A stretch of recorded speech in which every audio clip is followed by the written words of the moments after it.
예레미야 50장 6절로 우리 10절까지 교독을 해보도록 하겠습니다. 내 백성은 잃어버린 양떼로다. 그 목자들이 그들을 곁길로 가게 하여 산으로 돌이키게 하였으므로 그들이 산에서 언덕으로 돌아다니며 쉴 곳을 잊었도다. 그들을 장난한 자들은 그들을 삼키며 그의 대적은 말하기를 그들이 여호와 곧 의로운 저주시며 그의 조상들의 소망이신 여호와의 범죄하였음인즉 우리는 구제하라 하였느니라. 너희는 바벨론 가운데에서 도망하라. 갈대아 사람의 땅에서 나오라. 양떼에 앞서가는 순념소같이 하라. 오라 내가 큰 민족의 우리를 북쪽에서 올라오게 하여 바벨론을 대항하게 하리니 그들이 배열을 버리고 쳐서 정복할 것이라. 그들의 자산은 노련한 용사의 화살 같아서 허공을 치지 아니하나. 다 같이 갈대아가 약탈을 당할 것이라. 그를 약탈하는 자마다 만족하리라. 여호와의 말씀이니라. 아멘. 50장부터는 이스라엘을 망하게 했던 그 원흉이라고 할 수 있죠. 그러한 이 바벨론에 대해서 하나님이 보호해 주시겠다고 하는 그러한 약속의 말씀입니다. 하나님이 보호해 주시려니까 바벨론은 망해야죠. 망해야 됩니다. 망해야 되기 때문에 하나님이 그 바벨론에 대한 멸망을 먼저 선포를 하십니다. 바벨론은 망한다. 내가 망하게 하겠다. 이렇게 선을 하시는 거죠. 자, 그렇게 망하게 하시는 이유가 뭔가, 그런 다음에 뭐 하시려고 그러시는가 라고 보니까 바벨론이 망한 후에 유다 자손을 돌아오게 할 것이다. 결국 유다 자손 다시 돌아오게 해서 하려고 바벨론을 망하게 하신다. 그 얘기죠. 그리고 바벨론을 또 유다 자손을 돌아오게 한 후에 성전을 다시 회복하게 할 것이다. 그런 내용입니다. 그런 목적을 가지고 하나님이 이런 역사를 하시겠다. 사실 갈대아가 약탈을 당할 것이라. 그를 약탈하는 자마다 만족하리라. 그 당시 세계를 제패한 나라가 갈대아인데 그 갈대아를 향해서 약탈을 당할 것이다. 멸망할 것이다. 아마 그거 믿는 사람 아무도 없을 겁니다. 그런데 그 말을 사실 누가 해도 믿지도 않을 것이고요. 아무도 거기에 동의를 안 할 겁니다. 만약에 그런 말을 잘못하면 목숨을 잃을 수도 있는 아주 심각한 이야기입니다. 그런데 그 말을 지금 예레미야가 하나님께로 받아서 그 말을 지금 선언하고 있습니다. 그래서 이 선지자라고 하는 그 직함은 참 목숨을 내대지 않고는 할 수 없는 일입니다. 세상이 가는 대로 따라가는 삶이 아니고 어찌 보면 세상을 거스리는, 그야말로 물고기가, 살아있는 물고기가 그 골짜기 높은 그 곳을 막 거슬려서 뛰어 올라가듯이 그렇게 거슬러가는 그런 사람이 바로 선지자입니다. 완전히 세상과 때로는 담을 쌓아야 되고 대항해야 되고 큰 나라라도 무서워하지 않아야 되고 임금 앞에 가서도 당당하게 할 말을 하고 정말 이러는 사람이 선지자인데 바로 예레미야가 그런 식으로 하는 겁니다. 자, 그리고 11절로 봅시다. 11절로 16절에 보니까 여호와께서 바벨론을 보수하실 때의 그 광경을 소개를 하는데요. 앞으로, 그러니까 아직은 뭐 바벨론이 망한다는 거는 상상도 못할 때예요. 이 얘기가 상상도 못할 때인데 앞으로 바벨론이 망하고 구체적으로 이런 모습으로 될 것이다 라고 아주 처참한 광경까지 설명을 하는 거예요. 그러니까 어찌 보면 그냥 말로만 단순히 하는 거야. 뭐 나중에 가서 그런 일이 있을지 없을지 뭐 알 게 뭐예요. 나중에 없어도 그만이지. 그런 일이 없어도 그만이죠. 그렇죠? 그런데 구체적인 광경까지 다 얘기해 놓으면 이거는 뭐 빼도 박도 못하는 말이 돼버리는 거죠. 그렇게 너무나 분명하고 확실한 것이다 라고 선언하는 말씀이죠. 11절 보겠습니다. 나의 소유를 노력하는 자여 너희가 즐거워하며 기뻐하고 타작하는 송아지같이 발굽을 구르며 군마같이 우는도다. 소유를 노력하는 자여 너희가 즐거워하며 기뻐하며, 노력하는 자들은 기쁘죠. 기쁘게 점령해 들어가는 거죠. 그렇게 될 것이다. 그러므로 너희의 어머니가 큰 수치를 당하리라. 너희를 낳은 자가 치욕을 당하리라. 보라, 그가 나라들 가운데 마지막과 광야와 마른 땅과 거친 계곡이 될 것이며, 이 바벨론의 쉽게 말하면 운명이 이제 곧 꺼져가는 그런 상태가 될 거라는 거죠. 그렇게 되어지면 그 바벨론을 낳은 그 어머니는 큰 수치를 당할 것이다. 결국 그의 모태가 되는 그 모든 것들이 다 지금까지의 공이 다 헛수고가 될 것이다. 그런 얘기잖아요. 그러니까 바벨론이라고 하는 나라가 멸망을 당하니까 그로 말미암아 모든 것들이 다 함께 사라져 버릴 것이다. 이제 이런 뜻이에요. 여호와의 진노로 말미암아 주민이 없어 완전히 황무지가 될 것이라. 바벨론을 지나가는 자마다 그 모든 재난에 놀라며 탄식하리로다. 그렇게 갑자기 멸망을 당하고 황폐화되어지고 주민도 없게 되고 완전히 허벌판이 되어져 버리면 지금까지 거기서 그 놀라운 광경을 보았던 사람들 입장에서는 이게 어찌된 일이냐, 깜짝 놀라는 일이죠. 어떻게 이런 나라가, 이 거대한 나라가 하루아침에 이렇게 망할 수가 있는가. 상상도 못할 일이 벌어질 거라 그런 얘기예요. 바벨론을 둘러 대열을 벌이고 활을 당기는 모든 자여 화살을 아끼지 말고 쏘라. 그가 여호와께 범죄하였습니다. 이미 하나님의 명령이 떨어졌어요.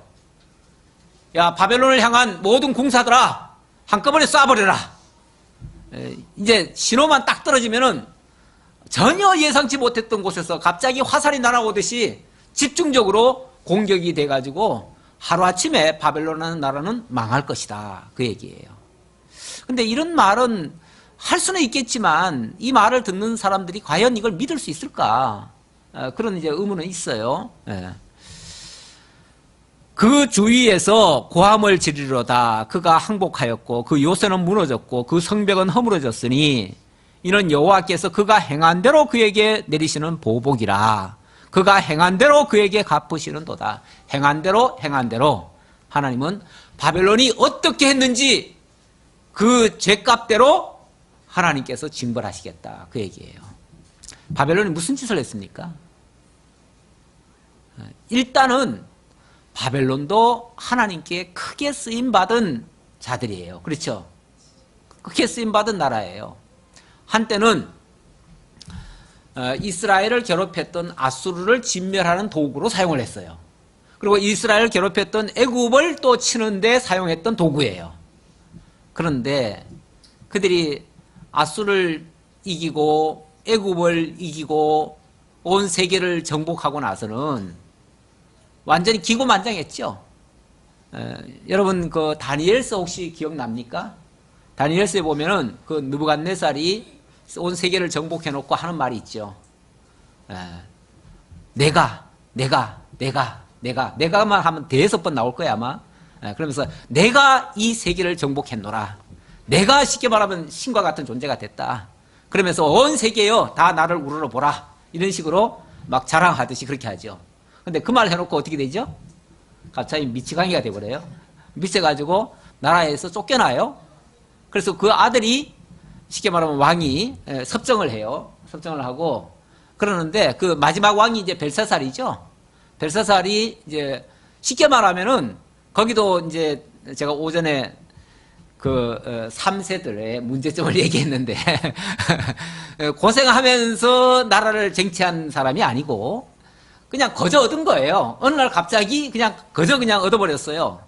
얻다 보니까 자기가 뭘 해야 되는지 몰라. 그러니까 맨날 하는 짓이 뭐예요?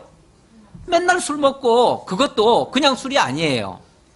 예루살렘에서 가져온 성전 기명들을 갖다 놓고 그걸 술잔으로 삼아서 쉽게 말하면 하나님 앞에 제사 드려야 될 그 술잔, 그 잔을 하나님께 드려질 그 성전의 기명을 가지고 자기 술잔을 삼았어요. 그러면서 쉽게 말하면 하나님을 완전히 조롱거리로 만들어버린 거죠. 하나님이 얼마나 진노하시겠어요. 그리고 맨날 향락 파티를 여는 거예요. 맨날. 그러니까 어느 날 갑자기 벽에, 하얀 벽인데 갑자기 손가락 하나가 나오더니 막 글씨를 써요. 글씨가 무슨 글자냐면 메네메네 대결 우바르신, 네 띠는 끝났다. 번역하면 그 말이에요. 네가 저울에 달아본 적 불합격. 너는 저울에 끝났다. 너 생명은 끝났다. 그러면서 이제 바벨론은 오늘 밤에 끝장날 것이다. 그날 밤에 무슨 일이 벌어졌습니까? 메데파사에 고레스가 침략해 와가지고 하룻밤에 성을 점령을 해버립니다. 그렇게 해서 한순간에 바벨론이 몰락을 해버려요. 이렇게 될 것을 이렇게 예고한 겁니다. 이거는 그렇게 될 거는 사실은 수백 년 후에 될 얘기예요. 아니 수백 년이 아니라 70년 후에 될 얘기예요. 그거를 지금 그 전에 예레미야를 통해서 이렇게 예언을 해주는 거예요. 이렇게 될 것이다. 물론 그 사실을 믿을 사람은 아무도 없어요. 그러나 뭐 사람이 믿든 말든 하나님의 말씀은 그대로 선포되는 거죠. 그리고 때가 되면 이루어지는 거죠. 예. 이게 이제 그에게 내리시는 보복이라, 여호와께서 그가 행한 대로 갚으시는 보복이다. 그가 얼마나 하나님의 백성을 무시했고 하나님까지 조롱을 한 셈이죠. 그러니까 하나님이 그가 행한 대로 갚으시겠다라고 하시고 했습니다. 파종하는 자와 추수 때에 낫을 잡은 자를 바벨론에서 끊어버리라.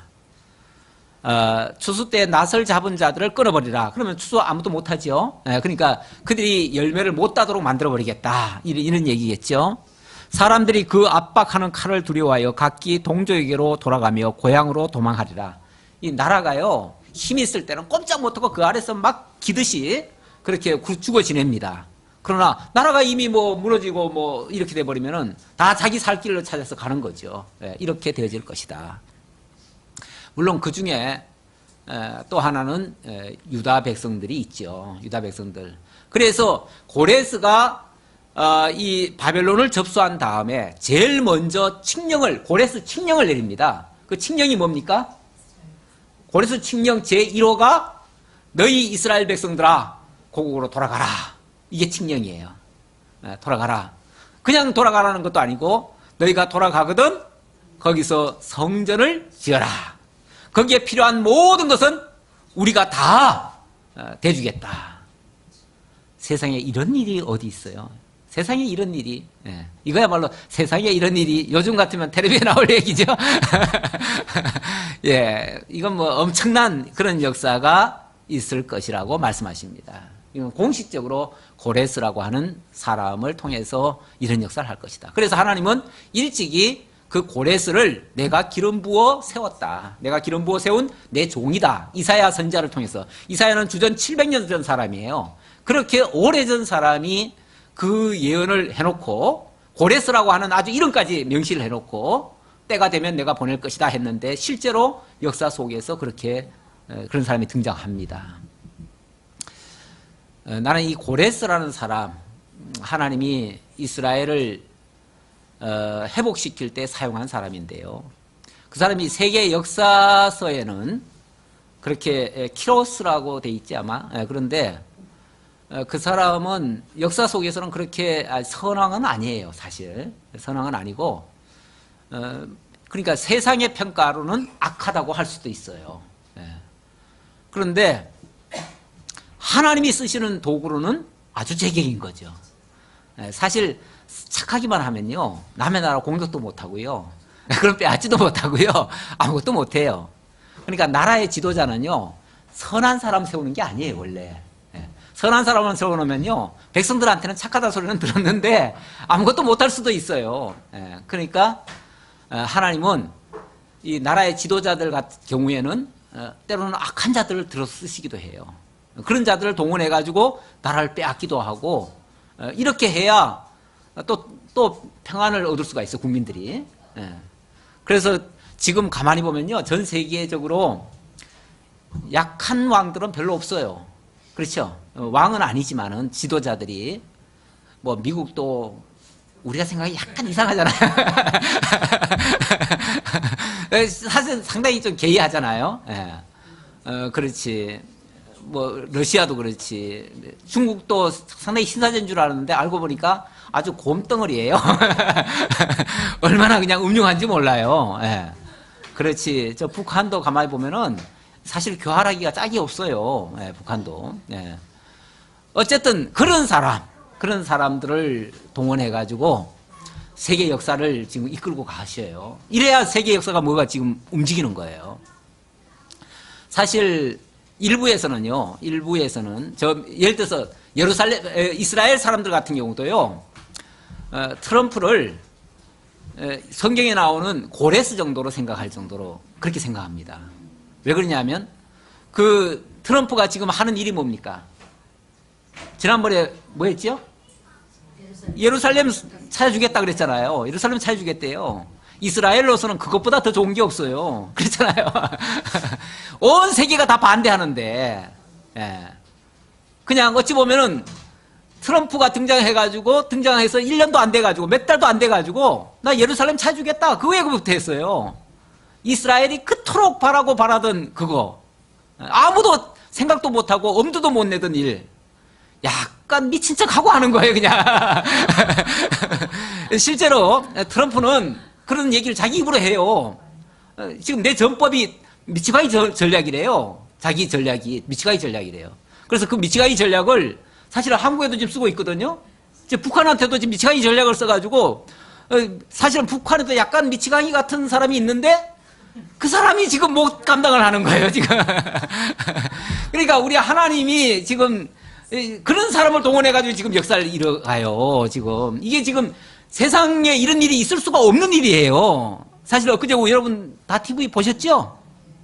저도 사실 뭐 여러분들보다 시간이 제가 조금 더 남아가지고 제가 하루 종일 TV를 봤어요.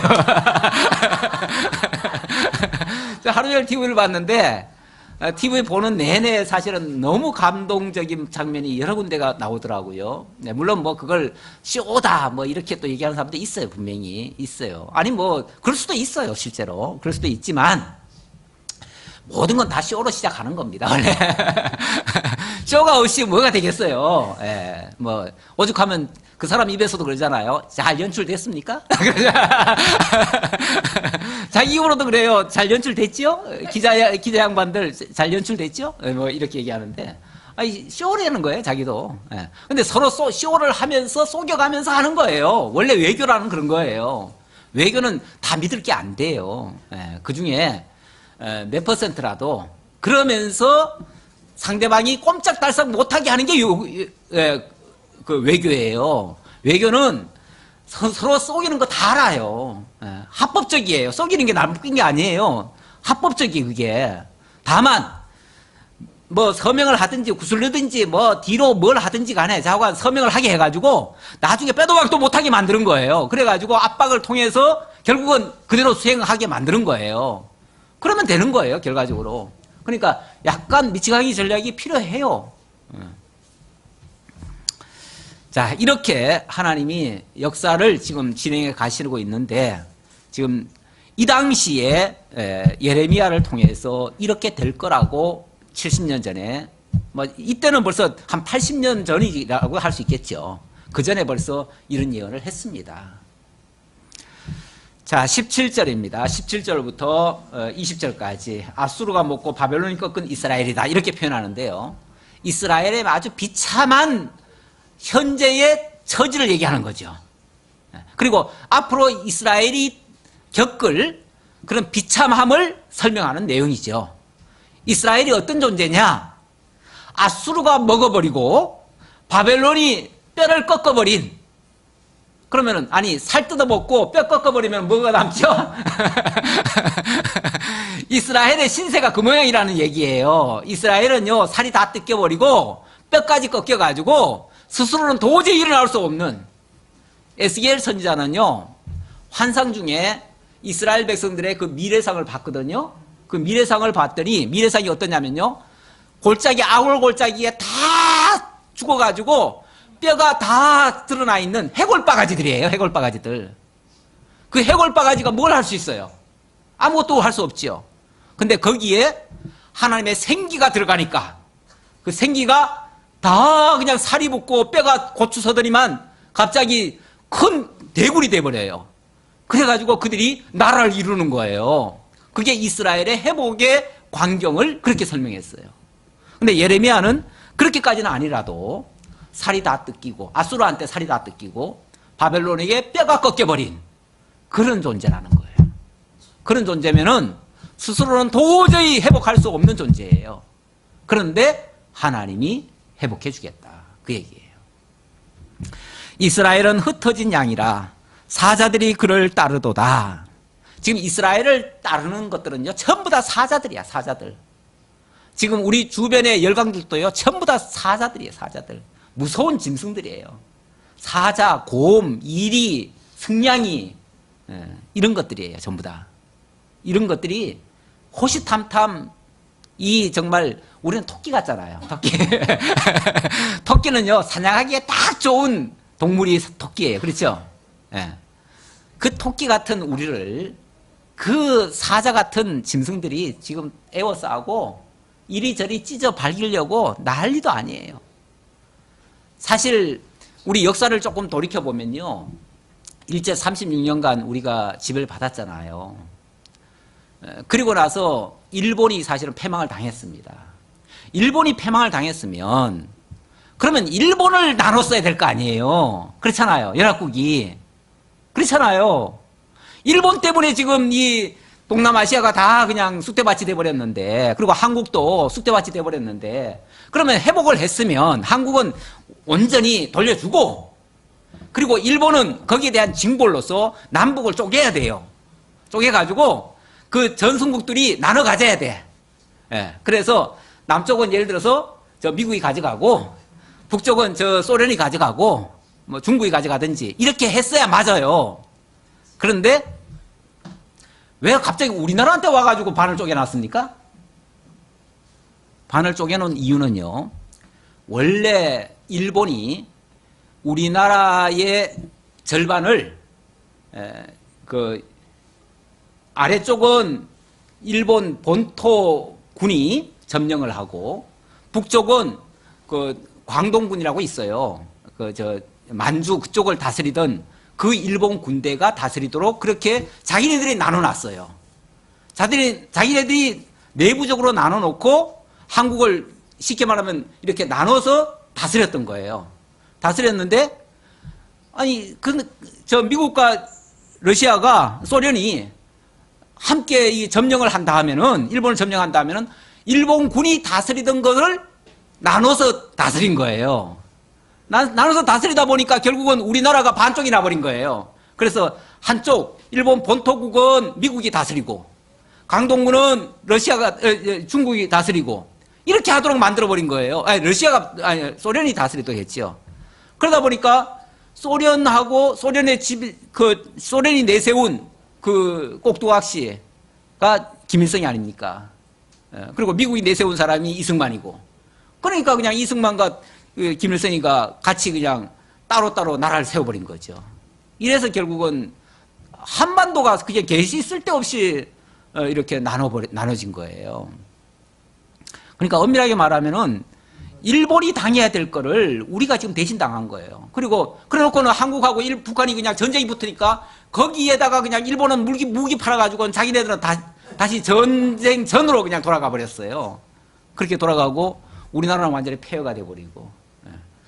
어찌 보면 이것도 일본의 전략이 결국은 먹혀 들어갔던 셈이에요. 인간적으로 말하면 그래요. 예. 자, 이렇게 이스라엘은 연약한 존재들이더라. 이스라엘은 흩어진 양이라. 흩어진 양이 뭘 할 수 있어요? 아무것도 못해요. 원래 양이라고 하는 것은요, 양이라는 동물 자체가 그래요. 좀 어리석어요, 사실. 양이라는 게 우리는 굉장히 순박하고 깨끗하고 뭐 좋은 것 같죠? 사실은 냄새도 많이 나고요. 양 키우는데 옆에 가면 냄새 엄청 나요. 양이 그렇게 깨끗한 동물도 아니에요. 그리고 양은 눈도 어둡대요. 그래가지고 앞에 뭐가 가면요, 무조건 따라간대요. 그러다 보니까 지도자를 잘 세우면은 물론 잘 따라가겠지만 엉뚱한 게 앞에 가면 그게 지를 이끄는 줄 알고 막 따라다녀요. 예. 그래서 강아지만 잘 훈련시켜도 강아지가 다 끌고 다녀요, 양은. 예. 그렇게 양이 어리석고 순박해요. 그런데 지도자를 흩어버리니까 흩어진 양이 돼버렸죠. 그것들을 사자들이 그를 따르도다. 온갖 무서운 것들이 그냥 다 집어삼키듯이 한다 그 말이죠. 그래서 처음에는 아수르 왕이 먹었고 다음에는 바벨론의 느부갓네살 왕이 그의 뼈를 꺾도다. 아수르 왕이 처음에는 그냥 막 먹었어요. 이스라엘을 그냥 살을 다 뜯어 먹었어요. 좋은 것만 다 골라갔어요. 그리고 나머지 뼈 남은 거 그거는 또 이 바벨론의 느부갓네살 왕이 그냥 뼈를 꺾어가면서 그렇게 다 삼켜버렸어요. 그러므로 만군의 여호와 이스라엘의 하나님이 이와 같이 말하노라. 자, 하나님은 이래놓고 시작하는 거예요. 하나님은 다 망하게 해놓고 그리고 하나님의 역사를 보이시는 거예요. 우리 하나님이 하시는 방법이에요. 왜냐하면 당신의 능력을 보이시려고. 그러므로 만군의 여호와 이스라엘의 하나님이 이와 같이 말하노라. 보라, 내가 아수르의 왕을 벌한 것 같이 바벨론의 왕과 그 땅을 벌하고 이스라엘을 다시 그의 목장으로 돌아가게 하리니 그가 갈멜과 바살에서 양을 기를 것이며 그의 마음에 에브라임과 길르앗산에서 만족하리라. 하나님이 다 망해버린, 다 죽어버리고 다 쓰러져버린 그 이스라엘을 다시 일으켜가지고 그 양들을 다 그 사자의 입에서 끄집어내가지고 그 다윗의 표현에 하면 그렇죠.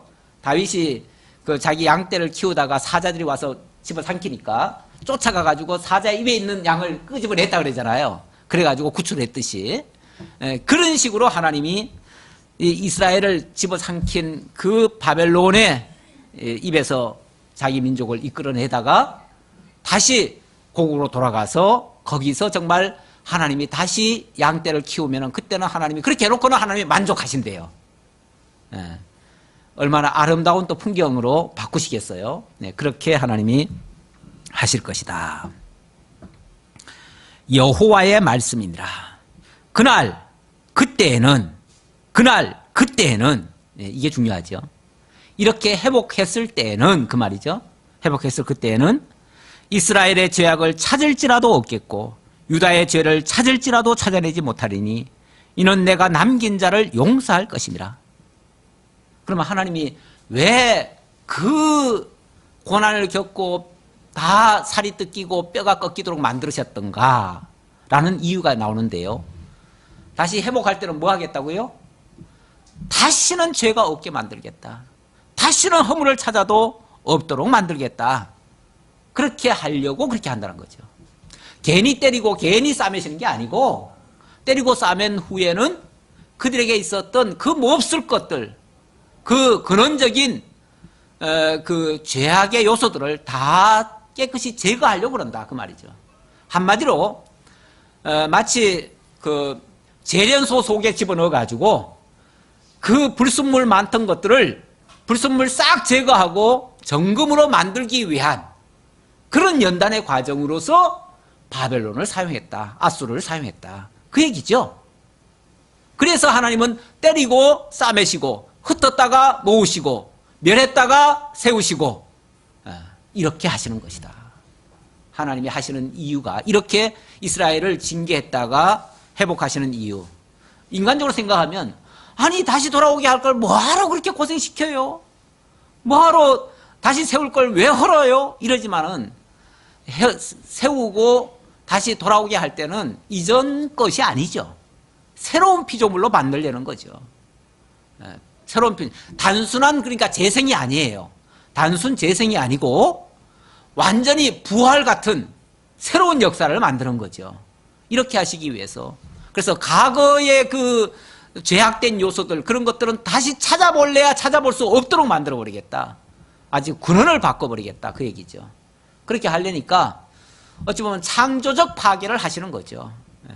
제가 가끔씩 재개발 설명을 할 때 비유적으로 얘기할 때 하잖아요. 재개발할 때는요 싸그리 다 쓸어버려야 돼요. 옛날 거 고쳐가지고 쓰려고 하면 안 돼. 고쳐가 있으면요 얼마 안 가서 또 고장나고 못 써요. 그럴 때는 완전히 다 쓸어버려야 돼. 깨끗이 제거하고 새로 건설을 해야지요. 그래야 정말 새롭게 되는 거죠. 그렇게 하려고 한 거다. 그러니까 결과적으로는 가는 게 어때요? 좋은 거죠. 필요했던 거죠. 그러니까 우리는 결과까지 아니까 과정도 실망스럽지 않아요. 다 의미가 있어요. 필요한 거예요. 그게 만약에 악한 것이라 할지라도 필요악이에요. 필요한 거예요. 이는 여호와의 말씀이니라. 너희는 올라가서 무라다임의 땅을 치며 북곳의 주민을 쳐서 진멸하되 내가 너희에게 명령한 대로 다 하라. 그 땅에 싸움의 소리와 큰 파멸이 있으리라. 온 세계의 망치가 어찌 그리 꺾여 부서졌는고 바벨론이 어찌 그들 나라 가운데 항무지가 되었는고. 자, 온 세계의 망치라고 얘기합니다. 누굴요? 바벨론을. 지금도 어떤 나라는 자기네가 세계 경찰이라고 그러죠. 자기들 스스로 그렇게 말해요. 스스로. 우리는 세계 경찰이다. 세계를 자기네들이 마치 자기네들은 정의의 사자인 것처럼 온 세계를 자기네들 기준으로 판단하고 정죄하고 응징하고 보복하고 뭐 자기들 하고 싶은 대로 하는 거예요. 자기들 기준으로 하는 거죠. 뭐 일면 그럴 수도 있어요. 어차피 세계 최강대국은 항상 그 자리를 유지하려고 하니까요. 어느 나라든지 그렇습니다. 강대국이 작은 나라를 삼키는 명분이 뭡니까? 너들은 잘못했잖아. 그러니까 우리가 가만 놔둘 수 없어. 그래서 징치하는 게 점령하는 거예요. 괜히 점령할 수는 없어요. 그렇죠? 다 명분이 있어야 되잖아요. 명분이 뭐냐면 너들은 나쁜 놈들이야. 그러니까 놔둘 수 없어. 우리가 경찰로서 너들을 바로잡을 거야. 이렇게 하는 거죠. 그게 강대국의 논리예요. 강대국의 논리인데 그 당시에 세계의 망치는 바벨론이었어요. 세계의 망치 바벨론. 그런데 그 망치가 하루아침에 꺾였대요.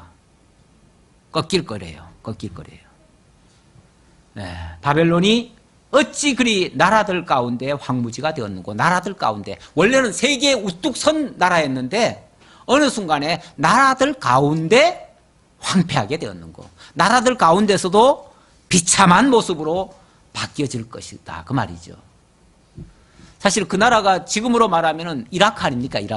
이라크인데 한때는 세계를 지배했지만 지금 보면요. 이라크, 이란은 그 바사 제국인데 이란, 이라크 지금 보면요.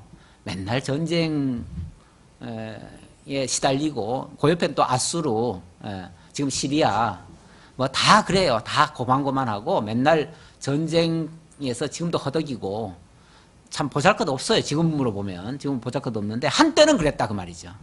이렇게 하나님이 한때는 세계 경찰로 세계 망치로 사용하시고, 망치로 사용한다는 말은 하나님의 진노의 막대기로 사용했다. 진노의 몽둥이로 사용했다. 그런 얘기죠. 그렇게 했다가 이제는 쓸모가 이제 끝났어요. 원래 부지깽이 논리도 있어요. 부지깽이 논리도 있는데 부지깽이 논리는 하나님이 어떻게 표현을 하시냐면은 부지깽이를 항상 쓰겠느냐. 불 다 태운 다음에는 그것도 불쏘시개로 쓸 거 아니냐. 그리고 끝낼 거 아니냐. 그런 식으로 표현하셔요. 그리고 그렇잖아요. 불쏘시개를 항상 놔둘 겁니까? 그거는 아니 그 군불 지필 때는 그게 필요해요. 부지깽이가 필요하지만 불 다 떼고 나면은 그것도 같이 집어넣는 거예요. 불 붙었던 걸 뭐하러 뭐 밖에 놔두겠어요? 불나게? 그런 것들은 같이 태워버려야죠. 그런데 그렇게 망할 것은요. 남들은 아는데 자기는 몰라. 이 교만이 자기를 망하게 하는 원흉이 됩니다. 24절 바벨론아, 이제 바벨론한테 하는 말이에요. 바벨론아, 내가 너를 잡으려고 올무를 놓았더니 네가 깨닫지 못하여 걸렸고 네가 여호와와 싸웠으므로 발각되어 잡혔도다. 하나님이 바벨론을 망하게 하시는 이유, 왜 바벨론을 향해서 진노하시냐 하면 내가 너희들한테 올무를 좀 놨더니 너희들이 탁 걸렸구나. 그 말이에요. 그래서 너희들 꼼짝없이, 더군다나 그것도 그 올무가 뭐냐면 여호와와 싸웠으므로 발각되어 잡혔도다. 하나님이 그러니까 바벨론에게 일단은 바벨론을 사용하실 때는 세계 몽치로 해가지고 막 강하게 세계를 막 지배하는데 사용했어요. 틀림없이. 그래서 당신이 진노할 대상들을 막 쓸어버리는데 다 사용을 했어요. 다 끝났어요. 이제 끝나고 그 다음에는 이제 바벨론을 잡을 차례인데, 바벨론을 이제 잡아야 될 명분이 있어야 될 거 아니에요. 그러니까 하나님이 올무를 살짝 놔줬다는 거죠. 야, 너들 참 잘했구나. 이렇게 높여준 거예요. 더 높여준 거예요. 더 높여줬더니 그냥 기고만장해가지고 자기네들이 진짜 자기네들이 잘해서 그런 줄 알고, 쉽게 말하면 술 먹고 취해가지고 내가 한 것처럼 이런 식으로 하더라는 거죠. 그래가지고 올무에 딱 걸려버린 거예요. 예. 거기다가 여호와와 싸우기까지 했다. 이 말은 하나님이 싫어하는 일까지 했다 그 말이죠. 하나님이 싫어하는 일. 그게 뭡니까? 아까 설명했듯이 여호와의 그 기명을 가지고 자기 향락의 쾌락의 도구로 사용하고, 자기 일신의 안녕만을 추구하고 쾌락만을 추구하고, 그리고 이스라엘을, 무엇보다도 이스라엘을 완전히 내팽개쳐 놓고 그들을 돌봐주지도 않고 이랬다는 거죠. 하나님이 처음에 이스라엘을 보낼 때는요, 야, 우리 백성이, 이 백성들이 하도 말을 안 들으니 내가 너희들한테 조금 맡겨둘 테니까 한 70년 동안 좀 훈련 좀 시켜줘라. 그리고 이제 쉽게 말하면 좀 맡겨준 거예요. 그러면 훈련시켜준다면 어떻게 해야 돼요? 이제 보호해주고 돌이켜주고, 이제 너들 고생 끝났으니까 이제 돌아가라 하고 좀 자비를 베풀고 이래야 될 텐데, 안 그랬다 그 말이죠. 무자비하게 자기네들이 계속 기득권을 가지고 있는 줄 알고 천년만년 그 권세 누릴 줄 알고 행포를 부렸다는 거죠. 더군다나 여호와까지 멸시했다는 거죠. 그러니까 그게 이제 여호와께서 놓으신 올무에 걸렸다, 그런 의미예요. 그러니까 꼼짝없이 이제 너들 봐라, 너들이 이렇게 했으니 너들 이제 망해도 할 말 없지? 그 얘기죠. 할 말 없지? 너들은, 그래서 악인들도요, 나중에 하나님 앞에 가면요, 할 말이 하나도 없어요. 왜 우리는 안 택하셨습니까? 왜 우리는 사랑하지 않았습니까? 이런 항변할 만도 한데, 하나님은요, 기회 다 주었어요. 다 주어가지고 나중에는 자기들 입으로 나는 저기 가는 게 맞습니다. 그리고 자기들 입으로 그냥 간대요. 예. 군말도 못하고. 예. 여호와께서 그의 변기창을 열고 분노의 무기를 꺼내면 주 만군의 여호와께서 갈대아 사람의 땅에 행할 일이 있음이라. 먼 곳에 있는 너희는 와서 그를 치고 그의 곡간을 열고 그것을 곡식더미처럼 쌓아 올리라. 그를 진멸하고 남기지 말라. 저 먼 곳에 있는 자들을 불러다가 하나님이 이 일을 하겠다는 거예요. 그래서 바벨론의 곡간을 헐고 바벨론의 무기고를 탈취해버리고 그들을 다 쓸어버리겠다. 근데 거기에 사용될 자가 누구냐 하면은 옆에 있는 자들이 아니라 저 멀리 있는 저 북방에서 한 나라가 이제 들어올 거예요. 그 나라가 이제 나중에 보니까 그 나라가 바로 바사예요. 메대에 속하여 있는 바사. 그래서 나중에 보면 메대인이여 이렇게 얘기합니다. 메대인을 향해서 얘기를 합니다. 그의 황소를 다 죽이라. 그를 도살하려 내려보내라. 그들에게 화 있도다. 그들의 날 그 벌받는 때가 이르렀음이로다. 바벨론 땅에서 도피한 자의 소리여, 시온에서 우리 하나님 여호와의 보복하시는 것, 그의 성전에 보복하시는 것을 선포하는 소리로다. 이게 하나님이 그런 계획을 가지고 하신 말씀입니다. 자, 조금 진도 나가 봅시다. 활 쏘는 자를 바벨론에 소집하라. 29절입니다. 활을 당기는 자여, 그 사면으로 진을 쳐서 피하는 자가 없게 하라. 그가 일한 대로 갚고 그가 행한 대로 그에게 갚으라. 그가 이스라엘의 거룩한 자 여호와를 향하여 교만하였음이라. 이제 본격적으로 얘기하잖아요. 너들이 교만했어, 한마디로. 그래서 하나님이 너희들을 그냥 둘 수 없어. 그래서 활 쏘는 자 데려다가 한꺼번에 너희들 다 쓸어버릴 거야, 그 얘기죠. 원래 이 칼이라고 하는 거는요, 바로 앞에서 치기 때문에 많은 사람 못 죽여요. 근데 저 멀리서 활을 막 집중적으로 쏴대면은 꼼짝없이 다 죽는 거예요. 대항도 못 해요. 그러므로 그날의 장정들이 그 거리에 엎드러지겠고 군사들이 멸절되리라. 여호와의 말씀이니라. 주 만군의 여호와의 말씀이니라. 교만한 자여 보라. 내가 너를 대적하나니 너의 날 곧 내가 너를 벌할 때가 이르렀습니다. 이거 하나님이 하시는 일이에요. 그래서 아무도 막을 수 없다, 그런 얘기죠. 만군의 여호와께서 이와 같이 말씀하시니라. 이스라엘 자손과 유다 자손이 함께 학대를 받는도다.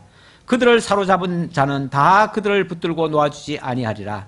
그들의 구원자는 강하니 그의 이름은 만군의 여호와라. 그의 구원자는 강하니, 강하다. 이스라엘의 구원자는 강하다. 그 강하신 하나님을 뭐라고 얘기하냐면 만군의 여호와다 이렇게 얘기해요. 만군의 여호와다. 그들 때문에 싸우시리라. 여호와라 반드시 그들 때문에 싸우시리니 그 땅에 평안함을 주고 바벨론 주민은 불안하게 하리라. 하나님이 결국은 그 이스라엘을 위해서 싸우시겠다 그 말이죠. 예.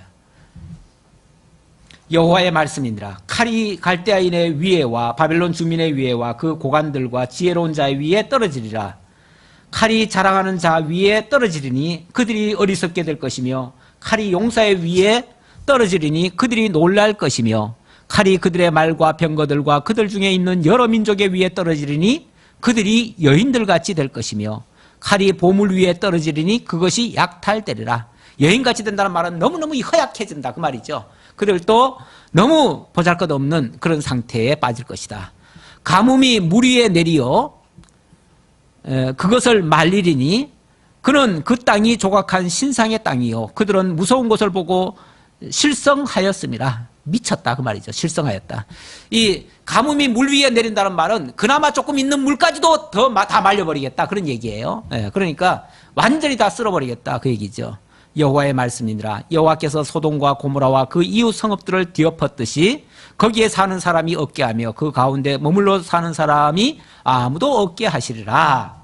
자, 그러면서 그 바벨론이 결국은 이제 함락을 당하고 멸망을 당할 건데 누구에 의해서 될 것인가, 그리고 그때의 광경은 어떻게 될 것인가, 그 얘기를 이제 41절로 마지막까지 하는데 우리 여기 한번 교독해 봅시다. 보라, 한 민족이 북쪽에서 오고 큰 나라와 여러 왕이 충동을 받아 땅 끝에서 일어나리니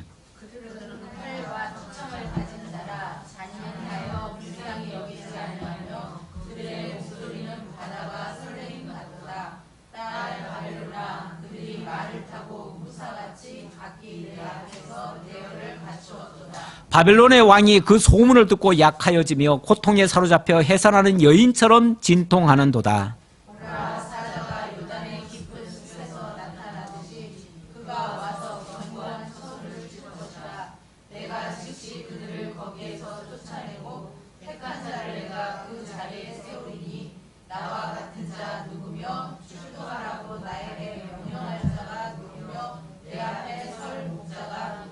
내 앞에 설 목자가 누구냐? 그리고 그 자리에 나의 택한 자를 세울 것이다 라고 했어요. 나의 택한 자, 나의 목자. 어디서 많이 들어본 얘기죠? 네.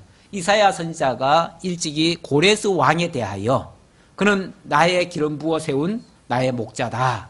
내가 택한 나의 기름 부은 받은 자다. 그러면서 그게 이제 기름 부은 받은 자란 말이 직역을 하면은 그게 메시아란 말이에요.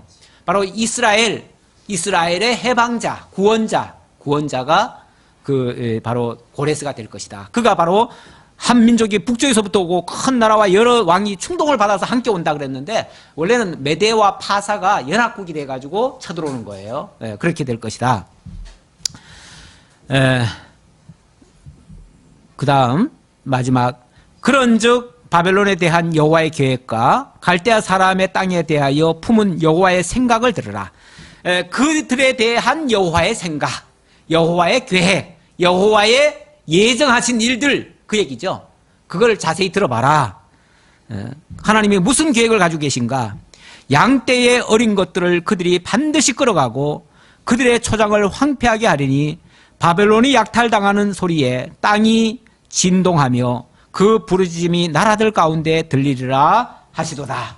이렇게 해서 하나님이 이렇게 되어지는 것은 하나님이 일찍이 계획하시고 작정하신 하나님의 예언에 하나님의 언약에 속한 일들이다 그 말이에요. 결국 이 일은 갑자기 일어나는 일이 아니고 어떤 사람이 어떻게 좀 잘못했기 때문에 이거는 다 과정적인 얘기예요. 근원적으로는 결국 하나님의 계획 속에 있던 거다.